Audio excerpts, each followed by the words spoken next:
Сәлем достар, бұл Проспектус бизнес клубының жаңалықтар бөлімі, сіздермен бірге мен, Фарида Елубай. Сонымен, өткен сенбі Проспектус бизнес клубында X5 мастер-классы өткен болатын.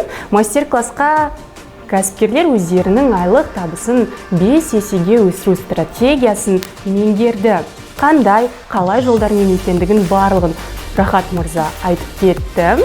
Егер сіздерге қызық болатын болса, X5 жобасын біздің YouTube арнасынан жіберіп алмаңыздар.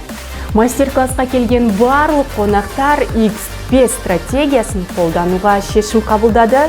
Енді әлем жаңалықтарына келетін болсақ, өте жақсы жаңалықтың бірі бұл United Airlines әуе компаниясы рейстерді қашықтықтағы жұмысшылар жиналатын орындармен бірге сата бастады. Бұл кәсіпкерлер үшін өте ыңғайлы және де тиімді тәсіл болып табылады. Сол үшін барлық кәсіпкерлер United Airlines әуе компаниясына рахмет айтуы тиіс.